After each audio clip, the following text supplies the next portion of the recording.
Hey, what's up, guys? Welcome to this week's episode of the Guns and Cameras podcast. You know, the more you rig out cameras and other small projects, you develop over time a technical ability and a healthy understanding of both the tools and the machines that we're working with, so much so that if I had to tear this thing down and rebuild it from the ground up, I probably could. And I'd probably have a few ideas for improvements on the design that might make it a little bit easier to work with in the field or improve the type of images I can capture with this camera. Our next guest has taken this same kind of knowledge and has gone from content creator to actual product designer, working in research and development and design for some of our industry's top brands and developers. I think you're really going to enjoy this episode. And so while I get back to rigging out this little beauty for a project in the future and other things, let's get into this week's episode, shall we? Shooters, are you ready? Stand by.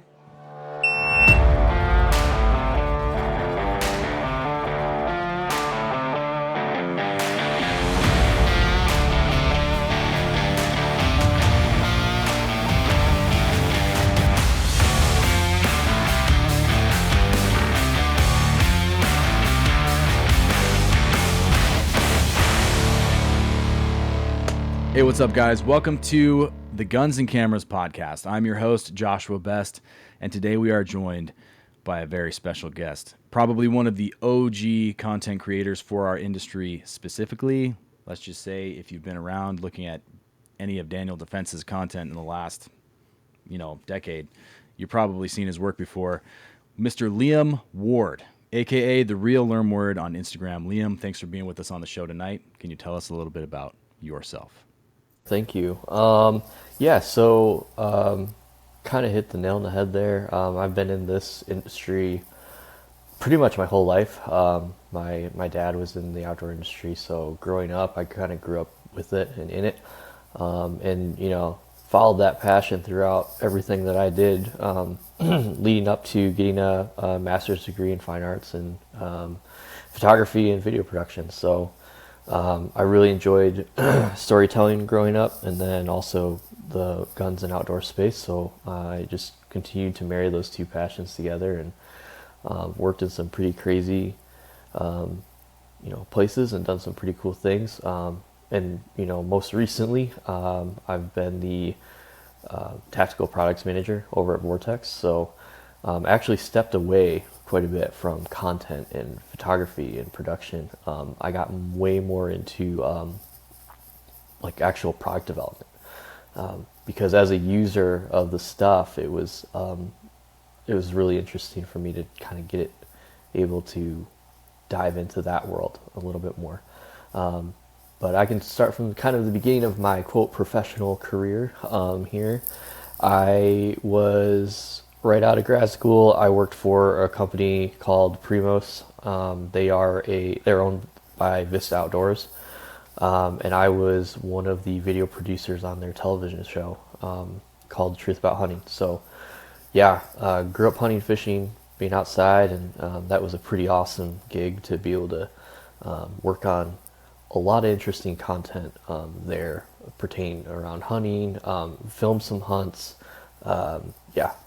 edited for TV. So pretty much cut my teeth on the production side in that job. Learned a lot of skills that I, kind of didn't learn in school, like practical skills. A lot of my formal education was more of the conceptual, typical art school stuff. But there I learned a lot of practical knowledge. And then from there, just decided that I kind of wanted to shift my focus a little bit more into strategy and less of just getting my hands dirty with camera operating, things like that. So took a job at Danial Defense, mainly to start out as their content producer and social media manager.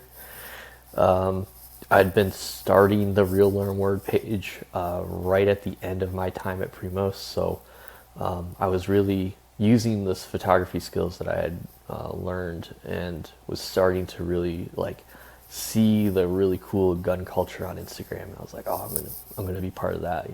People, real OGs like Justin Holt and Johnny Primer and Morgan Gregory, people like that in the space who are real inspirations to me. And so I started to see their work, and I was like, yeah, I can do that too. And at that time, I was like, didn't really have that many cool guns, so it was kind of what it was. And then, I land this job at Danial Defense, and I have access now to all the coolest guns. So yeah, I worked there for 3 years. I started out, like I said, as their content producer, social media manager, and then by the end of it was more of like a brand manager. So was more focused, even more so removed, again, another step from the actual content producing side, more towards strategy and just in general marketing type stuff. And then while I was there, I started to dive more into product management a little bit. And then that's what led to this job I have now at Vortex. So, Crazy, man. yeah, so I've been in it about 10 years professionally. But yeah, I've always kept up the real word as the side thing. It's like I step away from making content professionally and do it more for fun, but it's, I've met so many awesome people through that, and yeah, it's just been great. Dude, I don't even know where to start. I have so many questions. This podcast could go on for 5 hours, honestly. I guess let's start with that transition from college, right? Going from grad school into one of your first jobs, right? You mentioned shooting TV. I've shot some TV stuff too. It's a little bit different than what we do. I mean, there's some similarities, but the technical knowledge that you have to have, especially on the post end for shooting for TV specifically. Yeah. But I guess what I kind of want to hit is that that traditional film education versus real world scenarios that you kind of get placed into. Can you kind of unpack what that experience was like a little bit? For sure, yeah. I mean, when you're in school, you're learning how to do things, not really why to do things, which is good. You need those foundational skills, and I think, I don't want to get super preachy, but I think a lot of the newer content guys in this space, not to say their work isn't good, and their work is good. Obviously, it gets a lot of engagement. And I'm not a hater at all, but I think there is a bit of a copycat game that goes on, and that's because they didn't necessarily get those foundational skills, as to the what. And again, everyone can get to their own path a different way, right? I'm not at all saying you got to go to school for this stuff. What I'm saying is having the time to develop your own eye and your own style and your own themes are really important. And it is a bit of an echo chamber, I think, currently in our space. But anyway, I've kind of got on a tangent there. No. The transition is the what to the why, and when you start in on an actual real job that you're cutting for TV, you learn a lot of why you're doing things, why you have to take 5 hours to shoot a 2-minute segment, why it takes this many camera guys to film one thing, why you have to shoot in a way with the 23-minute edit in your mind, right? If you've done some TV, you kind of know what I'm talking about, for how do you build a story for each episode? How do you build it? How do you have a beginning, middle, and end for a 23-minute segment, and like, where do I cut? Where do I find the time for the ads? Stuff like that. So it's just a lot more thinking involved, but it's fun. I mean, it's fun. It's a grind, but it's fun, Yeah. But I mean, our show was top 3 on Outdoor Channel, all the time. So it was that's great. Awesome. What were you thinking? I mean, in those when you're working on that project in the first couple of years, because I don't want to get too on this I don't want to get caught up on that negative slope right now where it's like, hey, the heyday of 2A gun content, right, even on TV or whatever. But I'm curious to see, you've been doing this long enough to kind of see how things are trending and have changed or evolved in the last decade, right? So I'm curious of like what your focus and drive was when you're shooting TV to kind of, to kind of where you're at right now? Yeah, I mean, it was always about telling stories, and I think that's still the main thing here. A lot of my personal work that I really don't get a chance to work on that much anymore. It's all story narrative driven stuff, life experience stuff. But in combining that with kind of the journey of the process is the thing that I think is I still do a lot. I do most everything technically in camera still. I can, I know how to use Post and I know how to use, all the apps, but I have a very traditional kind of foundation of skills, and I like to kind of stick in that way because the process is fun for me. As far as I was thinking when I first started, I was like, shit, this is a lot, But it's like any job, like any job you take, even in this space, even if you think you know a lot about it, there's always something that throws you. Always, yeah. Yeah, 100%. So let's from here, let's just kind of dive right into one of the things that we talked about before the show, which was let's see, how do we dive into this? Just where your assets might end up, right? Yeah. So you were at Danial Defense, right? You took this job there. At what point, from when you started to kind of when everything happened with the lawsuits, were you there for that period of time, and what was kind of going through that? I left in 2021, and so I was running social media from 2018 to 2021, so all the way through COVID, and I was also the main creator for them because I worked for them, right? So a lot of the content that we shared and posted, either I made or I paid someone else to make. So I had a hand in pretty much everything that we were putting out on the consumer-facing side, let's say, of our marketing. And yeah, it's crazy, man. Like, as soon as the Uvalde shooting happened, and I don't work for them, so I feel like I can talk about this a little bit, but it, obviously, like, what I say isn't a reflection of them as a company at all. Like, I don't work for them anymore, so it is what it is. But as soon as that happened, it was crazy. And then you start seeing these lawsuits come down, and they're saying, hey, we're suing you not for wrongful death, but for marketing strategies. And that was crazy to me that, like, for one, that you can do that. And two, was even more crazy as I would read these articles and I would literally see, like, posts that I made, captions that I wrote, things that I had turned up in my head and used for marketing, and they were being cited in these lawsuits as, like, marketing towards troubled youth, marketing towards individuals who have, might be easy to be radicalized, things like that. And obviously we know that the anti-gun crowd is always going to spin and turn what we think is normal, because they're not in this space. They don't know what's normal. They despise this space, right? And they think everything we do is crazy.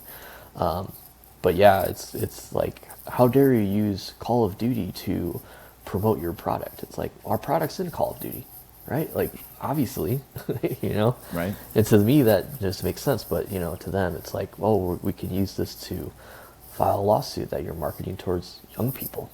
It's like, okay, well, maybe that was kind of the goal.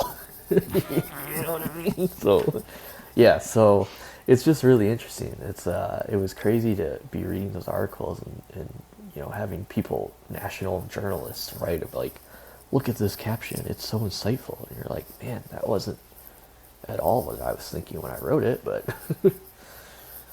So, what did that, I think, because I think back to where I was at, because I think at the time when all of this was happening, right, I was working as the marketing director for a small manufacturer up here in the Northwest called Axis Manufacturing. I was running, basically doing what you were doing for Danial Defense, so I was their primary content creator, also running their social media marketing strategy. And I remember when all of this was going down, and I know I'm not the only guy that was working in an industry that was paying a lot of attention, right? Yeah, Because we all were. this was all new, right? And we're all watching with bated breath to figure out what the fallout's going to be, how this is going to impact the industry. Yeah. But what was it like for you, kind of being? I mean, you were the guy. You're the guy. You're in the front Yeah. line. I'm not saying in any way, shape, or form. To be clear to those of you guys watching this, I'm not pushing anything on Liam. But what I'm saying is, like, when it's your work that's being scrutinized so heavily by the people that we know hate our industry. Yeah. I can't even imagine what that would feel like. So that's what I'm asking you, Liam. Is Yeah. what was going like? What are you thinking in the day to day as this is starting to unfold? Yeah. Well, at that point, I wasn't working there anymore, so I honestly felt really bad for the guy who replaced me. Okay. That's Primer Projects. Gotcha. Just so yeah, if you guys have DD questions, hit up Primer Projects. But he bore the brunt of it. But it was pretty bizarre for me to see the photos that I made, or photos that I had commissioned to be made, on like national news. It was very strange. And captions that I had written on national news, and it was just a very like bizarre feeling of like, man, you can be anonymous most of the time. No one knew it was me who had done that stuff, and like, again, I did it with no intention of anything of what actually happened, right? It was like clearly just marketing, but it just really makes you kind of think about how the anti-gun community can use what you think is normal against you, and it's and it's a crossroads, right? Like, you either got to embrace it or you got to back down to it. I think that if I were to do it again, I would do it exactly the same. I would never have changed anything. No, 100%. Yeah. I think that what that whole thing, and like I'm looking back at how I used to do it. I think that there was like that whole story unfolding is what, at least for some of the guys that were creating content or were involved in marketing for the gun industry at that point, it put in the question of the what if, right? Oh, absolutely. Like, before that, it was like, yo, let's do whatever awesome thing we can come up with, or whatever cool caption we can come up with. It was like no holds barred. And then all of a sudden after that, it was like, oh, dang, there's that question then before we put something out. How can this be used against us, right, by our opposition in media? And I think that I think there was a time after that I know for me, it was kind of like, my ideas would go through this almost like a self-censorship of like, okay, I really think this would be a cool idea and it would be really great for social media. But if something goes badly, right, a shooting happens, God forbid a shooting happens and it's our product or whatever, how can we be implemented? Right. And I think that was the end goal of what they were trying to, accomplish there. But, yeah, we got like now everything we do, we got to unfortunately walk on eggshells around it. It's one thing to shadow ban you, but they almost, like you said, pre-censored yourself. Yeah. And I woke up one day and I was like, you know what? I was like, I'm self-censoring all my stuff now. And it was kind of that realization.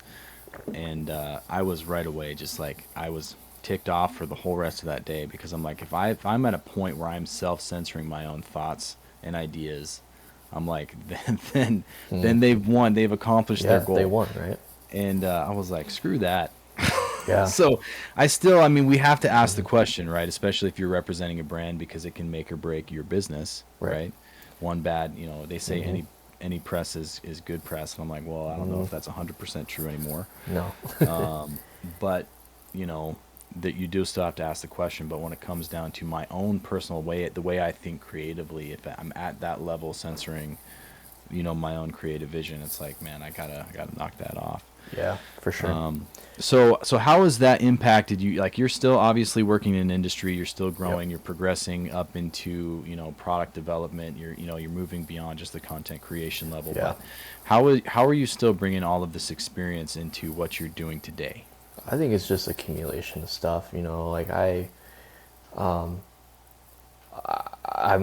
not only like a content guy, but I grew up doing this stuff, right? So like I've been shooting since I can remember, and I shoot a ton still. Like I'm a very strong end user of the products themselves, all the time. So it's that, man. It's like, how can I improve something? You know, what's the next thing? And yeah, it's cool to approach that from a creative mindset. There's a lot of analytical mindset you can have. There's a practical mindset you can have, but it's pretty neat to come to those conclusions from well, what if we just do this? And it sounds crazy, but it might work, you know? Yeah, and for me, it was like, I just really needed a break from being the guy that was up till 11 o'clock at night answering DMs on Instagram. And my interest shifted, you know? I got less interested in creating. I got way more interested in creating products than photos, you know? And that's a really cool thing to do. And I think that's important, that people in our space who think that this is the end of what they can do in our space, it's not true at all. Like, you know, if you have a creative mind and you use the products and you shoot a lot and you kind of understand how this industry works, like, you can kind of get into anywhere, doing anything you want. It's just reps and time, you know, like, applying the knowledge and wanting to go get that knowledge. So yeah, I think it's cool. I think it's cool that this space provides that opportunity. You know, there's a lot of self-made people in this space. I think the majority of the companies that are in this space are all self-made companies, right? You don't come out of the womb as a gun maker, you know, most of the time. So I think there's a cool, this is a unique industry that allows go-getters and self-drivers to get where they want to go. Yeah, I agree, 100%, 100%.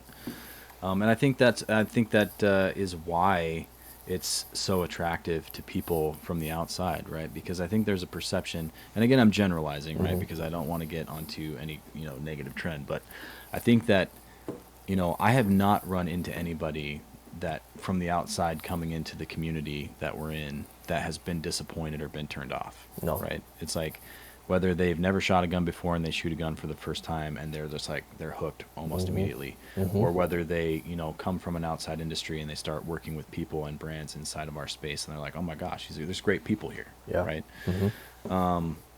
I don't know that there's any other industry like it. And again, generalization, because I'm biased, I'm in the industry, but from my perspective, you know, we got a lot going for us when it comes to the caliber and the quality of people in our industry.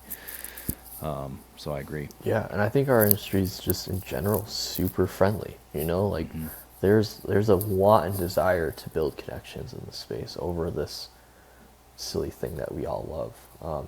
You know, like, I met you through Doug and that was like super random, but you know, it's just something cool. Like, there's always like a second or third degree. It's like, oh, you know that guy kind of thing. Yeah. Oh yeah, and it's a connection on a very. It's not just about the guns, right? No. I think that's the thing that people forget. It's not about the guns. It's about the fact that you're connecting with people who believe in freedom at the constitutional level, right?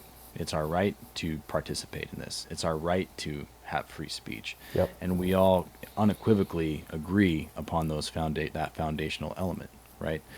I took my wife and we flew over to New Hampshire to shoot with, to kind of support a buddy over there named Ken Allen. He runs a company called Ken Allen Training Group. Puts on an event every year out of his own funding called Kalashtober. So he reached out to me and was like, hey, we want to come shoot my stuff? And I'm like, sure, we'll go over there. But, you know, I've never been to the Northeast ever. Right. And I've traveled a lot, but we got over to the Northeast and, it was like, we fit right in, felt right at home. Everybody at that event, it was like right away. You're like, these are my people. Right. It's awesome. I don't know how else to describe our industry other than if you're not in it, you should be, because it's awesome. And we're always welcoming too. It's like, you know, it's not I think there might be a little bit of like a intimidation factor when it comes to getting in this space, but Yeah. it's not. It's like and the other thing is, a job in this space is like any other job. It's just a job. It's just a job. Yeah. For sure. Okay, Liam, let's I'm curious. You've been doing this a long time. Yeah. You got to have some behind the scenes stories. What is the first craziest experience that you've had doing this that comes to mind looking back? Well, range days can be pretty hectic. Range days can always be very interesting, especially when you have a lot of different levels of experience and people there. A lot of people, a lot of crowds, things get messed up, crazy, whatever. I was at SHOT Show range day one time. This has got to be back in 2017 or 19, somewhere in there, pre-COVID. COVID time became strange after that. So pre-COVID, I'm working the line, I'm helping people load mags and, kind of just talking to people about what this new gun is and whatnot. And I'm just standing there and all of a sudden I just hear a bolt slam close behind me. And I'm just like, uh-oh, that's not good. Not good at all. And so I'll turn around and there's a foreign guy who had put his mag in his gun that was loaded, dropped the bolt, and I would turn around and he was pointing that gun like right at my legs. And I'm just like, oh fuck. So quickly moved, grabbed the gun out of his hand, he was like, it's like, hey, don't load it till you get up here. Like, that was pretty crazy. Back to like shooting, hunting stuff. Like, there's always crazy hunting stories, always, But I don't know, recently, not a lot crazy's happened. I've kind of gotten away from the big crowds, events, stuff like that. I'm much more of a kind of behind the scenes person now, which I really enjoy. But yeah, that was a pretty, I've probably almost been shot in the working 2 or 3 times. So yeah, yeah, that's what's crazy. So safety first. No, man. Yeah, gee whiz. That kind of leads into this question, I guess, since we're on this topic of the oh shit moment question, because we all have that, right? Is that your oh shit moment, or is there something that's bigger than that? There's a couple. So that's definitely one of them. That's one that's more of like a personal safety oh shit moment. I've definitely double punched the record button on a kill shot. That doesn't feel good. And for people who don't know what that is, it's you hit record, the camera's recording, you hit it again thinking it's not recording, and so then you stop recording, and it's really not recording. And it's really not recording. Yeah. And then the action happens and you look at your monitor and you're like, there's no red button on there. Shit. Exactly. That is where that question has come from. That's the oh shit moment. That's exactly what you're thinking about when you look down and you see that lack of a red light. And it's one thing if it's like, mag dump, blowing something up. It's different when it's an animal and you're like, well, we can't recreate that. What do we do? So run a GoPro, run 2 cameras, do something. Yeah. Dude, yeah, that's crazy. Yeah, that was definitely a oh shit moment. Well, yeah, for sure. Oh man. So what do you think of where we're at today, right? I know you've kind of stepped out of content creation, but you've been in it for a while. So what, when you're thinking about our industry today and where we're at, what are you thinking? What's going through your head right now? Yeah. I've stepped out of content creation professionally. I haven't stepped out of it personally. So I'm definitely still very plugged in to all of this. My account, I run my account. I try and post 2 or 3 times a week. Like talking to people on there. It's growing. But right now I think we're kind of in a weird spot, I don't want to be negative, but I think it's stale. I think there's a lot of just the same stuff. Everyone's kind of, vibes are good, vibes are great, but I think there is a little bit of that, like, hey, did you see this one person make this? Let's make that too, because it was funny or because it got good engagement or whatever. And I think the engagement chase has become a thing because of shadow banning, right? Like, how do you break through that algorithm? You do something crazy and someone has crazy engagement, so obviously you want to try and replicate that. I get it. But yeah, man, I think, it's a kind of a broader question too. It's like, what's made it so easy to get into photography in general? The cameras now are great. Not hating on them, but everyone and their brother has a Sony mirrorless camera.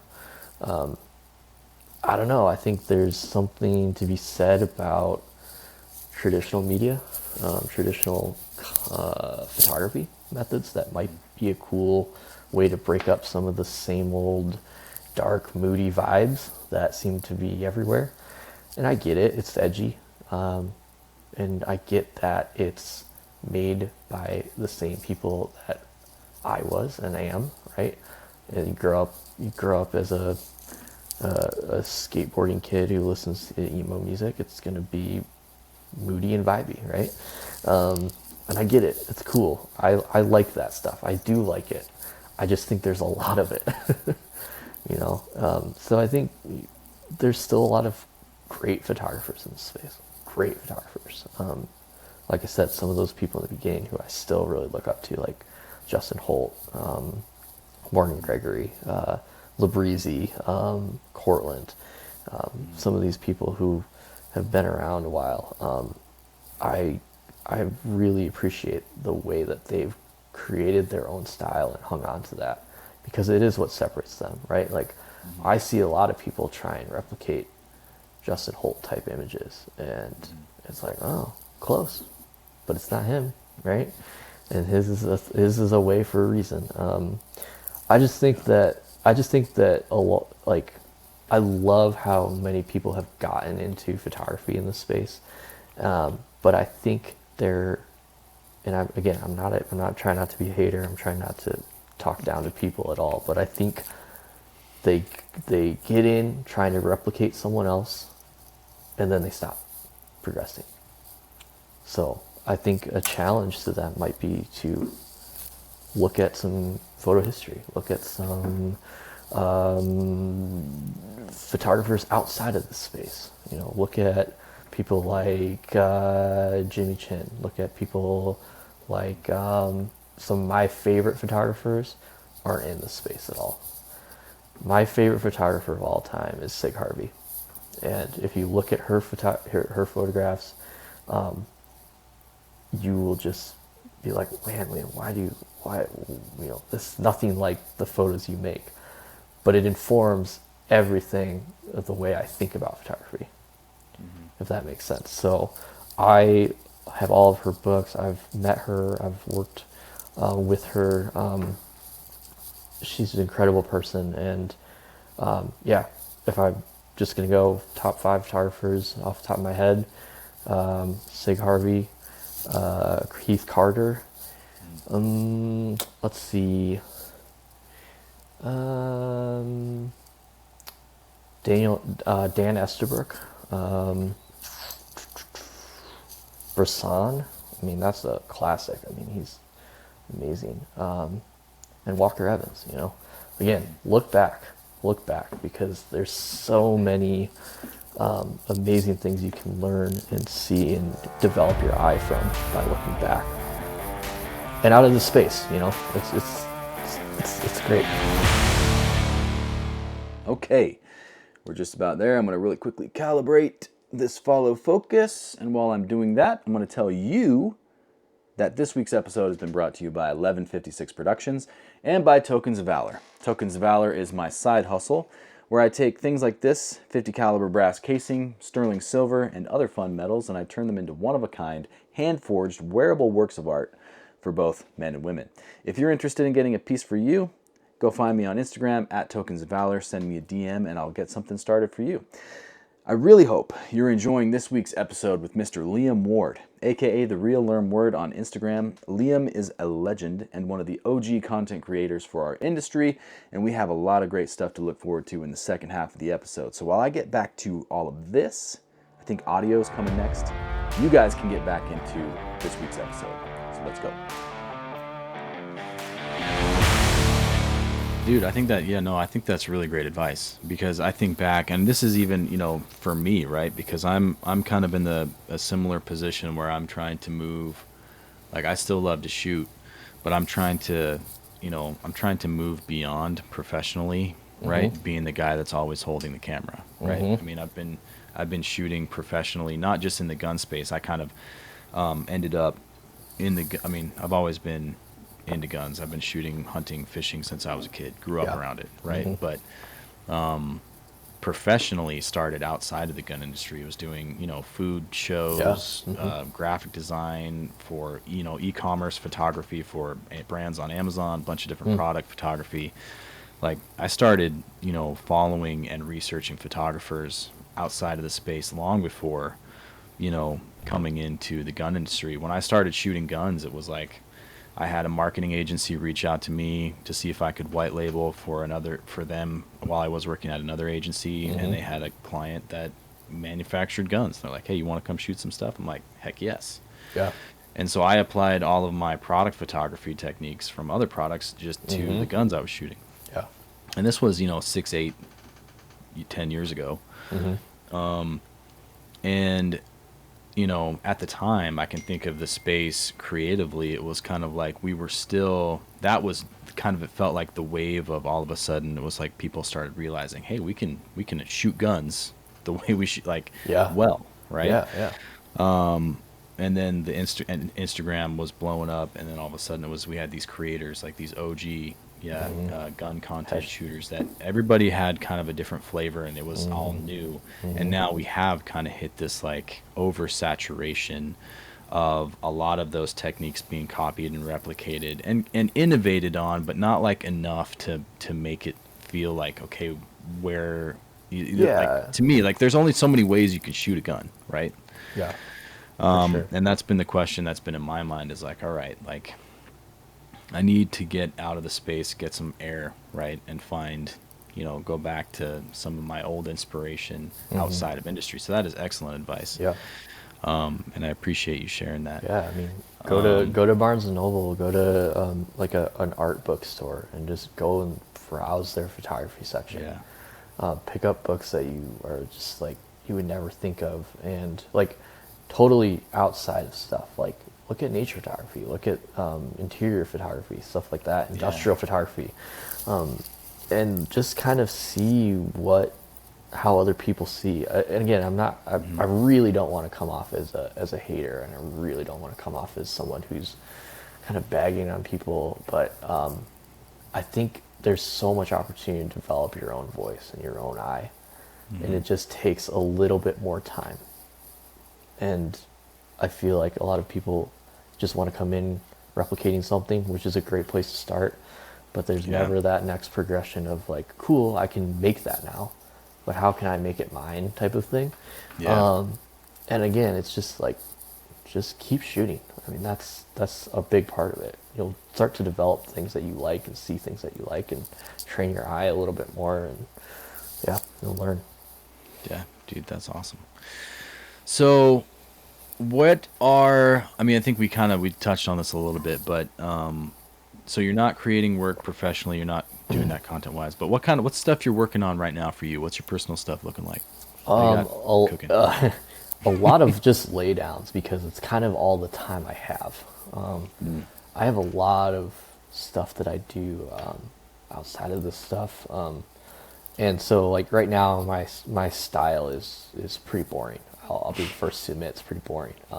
It's like 2-light setup, and I just shoot it on white pretty much, or I'll go outside and shoot some stuff. I have recently started doing a little bit of lifestyle stuff for Vortex, just because I've been going on shoots, so that's been fun. But yeah, again, I would say right now, because my time is limited, and you got to find time if you really want it. You can find time, but I would say my style right now is pretty boring. I I think I'll get back into developing it more, but a lot of So yeah, question though. So question. I'm gonna butt in here right here. So yeah, you say it's boring, but why do you make it? If you think it's yeah. like what's motivating you to make that? Is it like a palate cleanser right now for That's a you? great Or? question. Yeah, I think that's exactly what it is. It's like Yeah. I gotta itch that creative scratch, but I'm gonna do it in the easiest way possible. And a lot of and it also is kind of driven by the engagement that I get. Again, I say one thing, but I'm not chasing engagement, but the engagement I get off of that kind of imagery, I find enjoyable because it's a lot more about the questions about the stuff, because they can very clearly see what it is, and it's interesting. So it's like my whole thing is like building interesting guns, building interesting project guns, photographing them very, very plainly so that they are very visible, and then inviting that conversation around what it is. And that, Dude, to me, is the most fun right now. So that's kind of driving it. I mean, if you ask me what's driving it, it's that. I that think it's sounds awesome. boring, but the conversation that I get around some of the stuff is really cool. No, dude, I love that because I think that there's a. I mean, I'm a photography background. I ended up I like shooting video, but I split the line. I actually I like photography better, right? I like the challenges that it presents. Video is such a it's such a complex thing that photography has this ability to give you the depth of complexity inside of a very simple image. So I think I get what you're saying with being boring, right? Visually, maybe it's not like super flashy, but skill level wise, right, to create it, and then the effort and the thought that goes into why it was staged the way it was, the pieces you put on, inviting the conversation. I appreciate the art form of still photography a lot, right? That's Yeah. my base.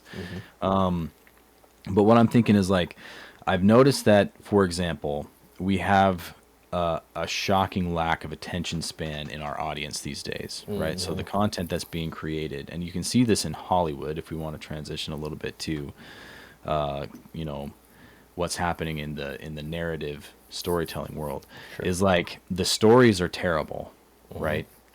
And so in order to keep people's attention, they're hitting you with all these really like just intense visuals all the time. Yeah. Like you sit down and you watch these movies and you're like, well, you come out of it and you're like, wow, that was like just the most insane thing I've ever watched. And then you're like, well, how was the story? And you're like, the story wasn't great, but the VFX were excellent. Yeah. I feel like that's where content is right now, where it's just like, it's just loud. It's just a bunch of noise trying to get people's attention. Yeah. And I think for kind of the OG people that have been doing this for a while, there's definitely like, for me, I'm sick of that. I want to get out of it. And I want to create just like a lot of white space. Like there's a lot of joy in just for me having like one little thing and a lot of white space Yep. in the Well, content. yeah, But and I think the thing that the big piece we're missing right now in photography in general is print. 100%, dude, So, 100%. digesting all of this media digitally is easy and fast and effective, very effective. But I think to what you're talking about, how cool would it be to have a bunch of us have a gallery show, a Dude, physical gallery show of physical prints, where you have to go in there and actually spend time with what you're looking at. that sounds like something that needs to happen at like a SHOT Show, you know? Yeah, maybe you're. I don't know Yeah, if a we could SHOT afford that though. show or SHOT Show's expensive. We'd it have to is. know somebody. And the NSSF, God, money grabbers. I don't know if it needs to be there. I think it can just be in a real gallery space. But it would be cool to be able to slow down with looking, right?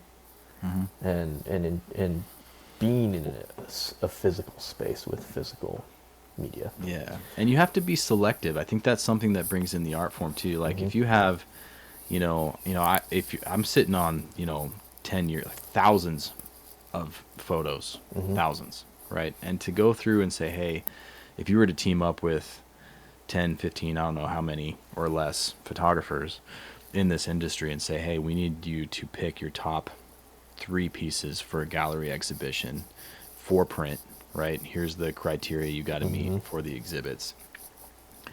You know, not every picture that you've taken and have created for consumption in a digital space is going to work for print, right? So you have to, you have to understand a little bit about what it takes, you know, in the digital post world to take a digital image and get it ready for quality print, right? But then also just picking the images and be like, hey, how is this going to play, you know, in a gallery space? I love that, right? Or I think how that's is a this going to brilliant play being lit by actual lights from above and not being backlit by a screen? Exactly. It's an interesting idea, and I, you know, feel like I'm old man shouting at the sky a little bit with this, but Dude. you know, it's like it kind of goes even back to like shooting on film. You know, you have 24 shots. Maybe you're probably a little bit more intentional with those 24 shots. Yeah. Kind of what you're talking about. If you were to pick 3, maybe shoot with the mindset of, well, if I had to present 3 of these, you know, are these 3 good enough to represent me, right? Like that's a little bit more stakes involved. That's been my little kind of, not like point of rebellion, but that's been my little thing that I've started doing where I like tangible things. I gotta like I feel like an old man, right? I told my wife the other day, I'm like, man, I'm only 35, but I feel like I'm a grouchy old man already because I just like, you know, quality products, and I like being able to, you know, own something and touch something and see something with my eyes that's not looking at a screen. And so what I started doing is there's a guy on social media called the Shutter Ghost. I've mentioned him before in previous episodes, but he just travels with a portable print station. It's like a little Canon printer, puts out these little 4x6 images, and he just photographs or particularly vehicles. So he looks for just vehicles that catch his eye. He does a little photo shoot, puts a little goodie bag together with a print, throws it in the windshield. And I was like, man, I just love the idea of being able to print something. So I started doing that, like making little goodie bags. The last SHOT Show, I took like a bunch of them with me. And if, you know, somebody asked or I met somebody, I'm like, here's a photograph. It's, you know, artist print. I have artist proofs of all the prints that I've made. The number of how many prints there are. Some are 1 of 1, some are 1 of 5, some are 1 of 10, right? They're all titled, artist proofed, they're marked, and then they're in a case, and it's like a little piece of art. Like, here, have something that's real that you can touch, because I think that's important. And dude, I love the idea of doing a gallery show. So if you want somebody to go in on it with you, I'll happily participate in that project, because that would be excellent. Yeah, for sure. I think we can make that happen. But what are you excited for in the future? What's coming up that gets you stoked? I'd like to, I mean, as far as content goes, I'd like to see what kind of augmented reality kind of stuff might be interesting. And also like VR stuff. I think that's something that is not quite ready yet, but I think could be really interesting. We at Vortex have our red dots in the MetaQuest shooting game. Like you can shoot our red dots in that game. It's pretty cool. How do you? So to butt in here, just out of question, how do you? So I saw the VR shooting thing at SHOT Show last year. So for user experience, like from a marketing perspective, so you have Vortex optics inside of that platform. How do you go about, for user experience, putting in a product for the purpose of marketing into something like that, and then hope that if somebody's training on that platform, how does it translate from virtual to reality? Right. So it allows them to get behind an optic without ever having to buy it. So they can go ahead and download it into their game and shoot it and see what it actually looks like to shoot through it. Crazy. So it's that accurate. It's that close enough that you could make an informed decision. Okay, that's crazy. Yeah. So like we're in the ACE the Ace virtual reality shooting thing. And we've modeled our red dots in that game so that you can go in there and shoot it. And it's really cool. That's crazy. Yeah. What's the so do you send like an optic to them and they handle all of the like? To be honest, I have no idea. I don't really get involved with that, but I've seen it and I've shot with it, and it's very accurate because I've put current, like, you know, what I do is I mainly focus on red dots and tactical stuff. So I've shot thousands and thousands of rounds through these dots in a lot of stages of development, and it's pretty close. It's pretty close. That's crazy, man. Yeah, so that's pretty exciting as far as like marketing content of your stuff. Obviously, it's not applicable to everything, but for the optics world, it's pretty interesting. Yeah. Cool. Mm-hmm. That's awesome, man. Well, hey, let's just for funsies. I have your Instagram up here. Let's do it. And let's I'm gonna share the screen here, and I got it. I'm down at the very last image of your Instagram. Oh boy. And it says on here that it was posted 12 years ago. So let's just jump in here and see. Let's go through some of these pictures, and you can kind of tell us a little bit about it. Yeah, love it. Let's see here. Allow for 1 month. Oh, you know when Google like makes updates, and then all of a sudden all your stuff is not working the way it's supposed to? Yeah. Yep. That's happening to me right now. So here we go. All right. Here we go. Let's go full screen. There All it right, is. man. First image number 1. Yeah, man. Tell us about this here. Oh shoot, that is like, oh man, that's got to be summer before freshman year of college, and this is me just shooting a 22 Derringer and a little pocket pistol. It's pretty neat. Crazy. Pretty cool. May 18th, 2012. Yeah, way back. That's what it says down here. Way back. You got 4 likes.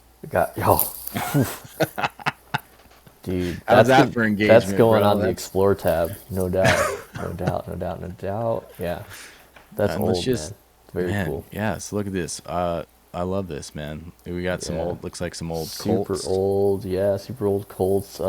There's some photos of me as a very young lad shooting guns. So yeah, I'm just gonna scoot over here. Old Mini 14. That little screen grab. Yeah, see, there you go. Look at this. You know, grew up doing this stuff, so I've been, I made crossbody bags cool before they were a thing. Dude, yeah, it's weird, but yeah, having to see stuff start coming back around from when you were a kid. Oh man, R.I.P. Gunny, Look at that. That's Gunny. SHOT Show. Man, that's old SHOT Show. That's gotta be. Man. So you've been, when was this? What year is this? That's gotta be 2011 or 12 SHOT Show. Dang, crazy, Yeah. man. Mm-hmm. So, yeah, man, that's not crazy. Yeah, been going. I was before COVID happened, and it was. I did not go the COVID year, but before that it had been 9 in a row. Dang. Yeah. Mm-hmm. I wonder what I didn't start the first SHOT Show I ever attended. I was supposed to go 2019 with the gun shop I was working for, but budget didn't come through. Sure. And then 2020 happened. Mm-hmm. And obviously it was like, well, we're not going to go because nobody even knew if it was happening for sure. Right. And so it was like, well, budget for sure is not going to happen for that. And then 2021, it was still, again, like the COVID fallout. People were like, I don't know, maybe. I think my first SHOT Show was 23. Yeah. It was 2023 was when I got to go for the first time. Mm-hmm. And it blew my mind then. I can only imagine what it was like it was way different show. Pre-COVID. Way different. A lot more buying going on there at pre-COVID shows, yeah. So let's work our way up. So it looks like we got some professional work. So when you started putting this page, I mean, this page has been around for forever. Here you go. Mm-hmm. Trump Jr. Yeah, Trump Jr., yeah. Cool. Yeah, like 30 pounds heavier too. Yeah, awesome. Great picture to pick there. Sorry. No, you're good. You're good. Yeah, professional work started happening, man, right around this time. Really started to put in the work, post stuff. There's a cool shot from when I was filming hunts. Dude, look at that thing, man. Yeah. Yeah, dude. That's hauling that thing up a tree. Yeah. Good times with the arm. So I gotta ask. So I used to shoot fishing shows. Mm-hmm. I'd never got into hunting shows, but I did the fishing stuff, and there was a Yeah. couple of episodes where we'd go out all day, Mm-hmm. you know, and catch no fish, and Yeah. therefore there was no show. But I have all this footage. Did that Mm-hmm. happen? How much did that? How often that Oh, it happen to happened you? all the time, but there's always use for B-roll. Right, exactly. So, yeah. So here we go. Oh, look at this. Yep. Moose Hunt Nice 2019. moose, man. Yeah. Nice It's moose. wild. So, Yep. of the people you've worked with, Yep. right? I imagine working at Danial Defense, you've been in the industry a long time. Who has been your, well, I guess that's kind of an obnoxious question, but like, what's it like working with some of these influencers, right? Celebrities. They're normal people, you know. Yeah. They're not celebrities. They're not, they have influence in their space, but they're outside of their space. They're normal people. So I always treated them like normal people. Nice. And I think there was some, I think it's a little bit of a mixed bag if you do that. Some people like that. Some people do like to be treated a certain way. But yeah, it's valuable. In a way, it's cool. This is kind of where I started right here. You just pulled this one up. This is where I started to do the really basic lay flats and just kind of going from there and inviting conversation to these images. Yeah. Mm-hmm. And this is also started where I started to put together some wacky things like that FNC build. Just all sorts of weird stuff, and even weirder now for sure. Have you had people come up to you that have met you that have been familiar with your work that have said, "Hey, thanks for the inspiration"? A little bit here and there. I think it's more so. It's more so like, oh, tell me about that one gun you put together, type of thing, or tell me about. It's not really ever been about the work. It's been mostly about, the actual thing. So Yeah. Mm-hmm. That's one thing that I've wondered about, where we're kind of going with the talent that we have in the industry. Because I do think that we have some very talented, photographers, videographers. And I wonder, like, if they, if we were to take the opportunity to apply our craft, the things we've learned shooting in the gun industry, to things outside of the industry, right? Where, like, even just from an artistic perspective, Yeah. if there would be, again, going back to the idea of print, right? Like, how many photographers do you follow that, produce these books? Like, I have several of them from some of my favorite photographers. Yeah. Where I buy their book and I just go, like, I enjoy flipping through and seeing their work. If we were to try to do that even in our industry, if it would be received well, here's Trump Jr. again, or not, right? We're BFFs for sure. That's awesome. I think it would be. I think it's pretty cool. Mem Projects put out a small book recently, and he's a good friend of mine. Cool. We go back, and I bought that, and that thing's awesome.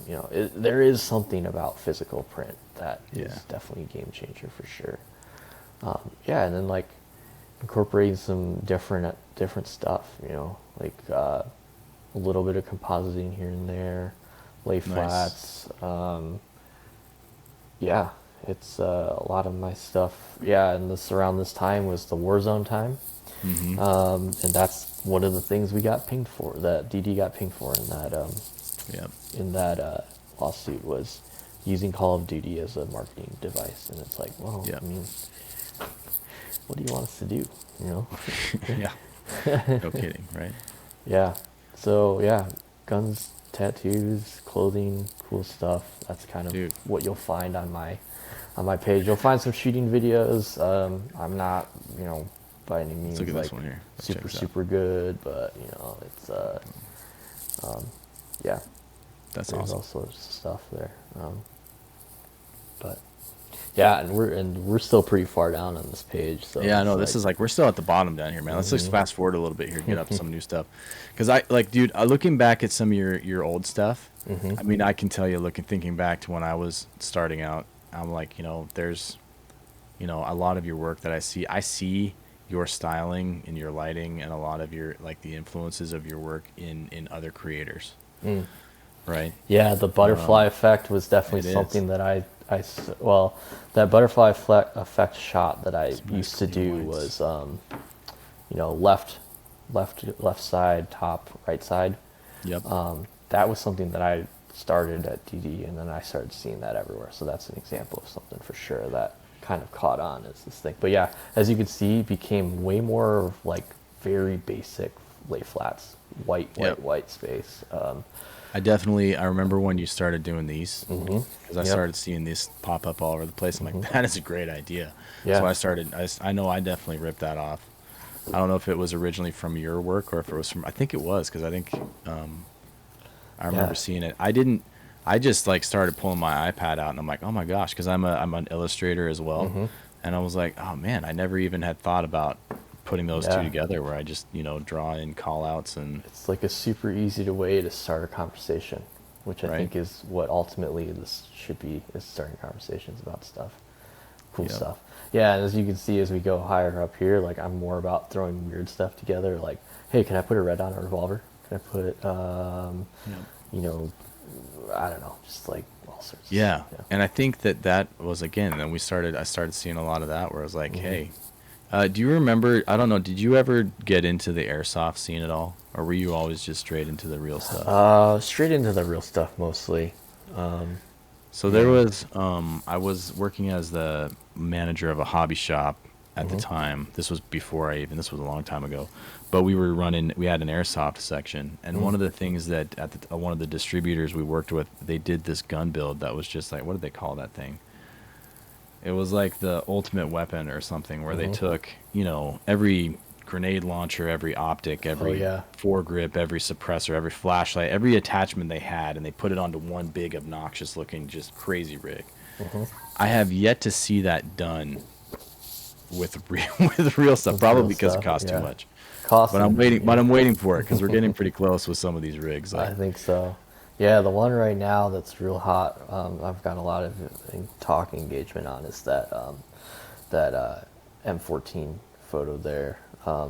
Yeah, because suppressing one of those and putting an optic on it is pretty different. yeah, we had so, I got to shoot. I bet you it sounds pretty cool. We had does. not too long ago. We went out to the range and we had a suppressed Mosin Nagant. I think we had like a dead air suppressor. Yeah, it was a Mosin. Yeah, with a suppressor on it, and it sounded crazy when Yeah. we shot that thing. The sound that came out of it was nuts. I wish I had a better sound setup while we shot that just to catch that sound. But it's the red glasses, man. Yeah, That's obviously. that's what the engagement's for. Yeah, no doubt. They start No here and doubt. they're like, ooh, Ooh, look at that. Yeah. I like it. Yeah, the white space, man. I love it. Yeah, there's something about it. I'm really attracted to it. Like I said, I think visually pretty boring, but it invites it. I think it just invites you to spend some time looking at it. I think that's Dude, kind of what it is. and that comes from experience. My background, I got a fine arts degree in visual communication design, and one of my professors in my print and layout, one of my classes for like magazine typography and layout. This guy was all about using white space, right? Yeah. Dead space and the importance of it, because I think we want to always fill up we see an empty space and we want to put something there. And he was great at teaching, where, how can you create tension? You have all this empty space. How can you draw the eye into a certain part of this image Yep. with where you place this in the composition of the dead space Yep. and what you place around it to direct somebody's eye, right? Bingo. And that is why I appreciate a lot of your work that you're doing right Thank you. now. Because like we say, it's boring. I'm like, no, it's actually, it's pleasing, more pleasing to the eye to look at an image where the artist behind it understands the use of white space, negative space, dead space, whatever you want to call it. Sure. to capture your interest, right? Why is it, that's like what they say about the balance of the image and the understanding how, the rule of thirds works, or, what is Sure. it, the golden ratio, right? Where do you, the scale of something and where you've placed it in relation to even other objects in the composition. What is that? Does it create a tension? Does it create a grounded feeling? Right. Because at the end of the day, I mean, that's what you're doing here with a lot of your work is your, it's composition. Right. And I dig it. So Thank you, man. thank you for Appreciate it. making that stuff and for calling that out, because that is, I think that's the understanding you're talking about that comes from experience, right? We got No a lot doubt. of creators that are replicating, and they're replicating well, but do they understand at the end of the day, if you said, hey, go and make something now, would it have the same impact? Do they understand the why behind the decision making Right. of your work? Right. No doubt. No doubt about So, it. I love it. Cool, man. All right, man. Let's see. We're at an hour. Yep. Where do we go from here? What's some advice that you could give to some of these up and comers? You're an OG. You've been doing it for a while. Yeah. Let's say somebody's just starting out. What would you tell them? You don't have to spend $3,000 on a camera. You can spend $1,000 on a camera, or you can spend $600 on a camera, and as long as it makes usable images, then that's all you need right now. The camera doesn't make the work. It helps, but it doesn't make the work. So, my big piece of advice I think that I would give right now is you don't need to go buy the newest Sony mirrorless camera. Glass is more important than the camera anyway. So if you can go find a Canon 5D Mark III or even a 60, as long as it's full frame and you can get some nice piece of glass for it, man, that's gonna take you where you want to go right now. And then later on, if you really enjoy it and you really start to find that it's something that you're serious about hobby-wise, then sure, upgrade. But there's a lot of good used cameras out there that don't cost that much money and will do what you want it to do. The other thing, man, look outside of this space for inspiration. Do it. Go look at photo history. Go look at contemporary art photographers. Shit, go look at food photographers. Go look at anyone who's making photos and see if you can determine why they're making photos that way. Dude, love it. That is great advice. You guys, if you're watching this and you're looking for some inspiration, it seems like a simple thing to do, but it's hugely important, and it's something we skip over. Yeah, get outside of the industry. Go look at something that maybe you think in your head it's totally not related, right? The most opposite to photography of the gun industry that you can find, and go see if you can learn something from there, because I can guarantee you will. Real quick, kind of to, I guess kind of close this all out. I know since you brought up gear, I know the camera's not important, but specifically, what are you using? What's in your camera bag and in your gun bag? And then we'll close this out. Camera bag and gun bag. I have a Sony RX 100V. I shoot a lot with that because it's small and it has a pretty good lens on it. Point shoot is great, especially if it has a good lens like that one does. Mem Projects and 999 Defense kind of turned me on to these point shoot cameras that are really good workhorse, powerful cameras that you can put in your pocket. It's great. The big studio stuff, I'm shooting a A7R3 with what lens is this? Yeah, it's a 35G Master. I mean, that's the 35. I think is a great do everything lens.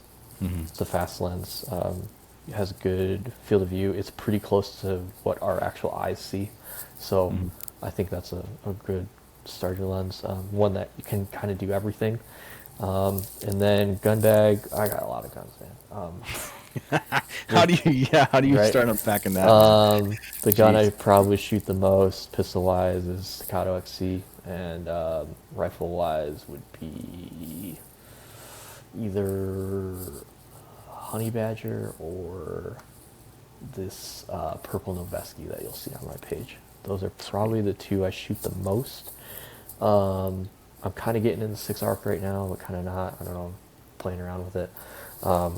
But I will say the best gun that I own is a Beretta 1301 tactical. Cool. The 1301. Yep. Yeah, nice. Have you modified it at all, or is it? Yeah, it's got a Midwest Picatinny or M-Lock rail on it, and the Magpul stock. I went to Thunder Ranch and took their 3-day shotgun course with that gun, and I was amazed at how reliable, how much of a freaking workhorse that gun is, and also the capabilities of that gun are incredible.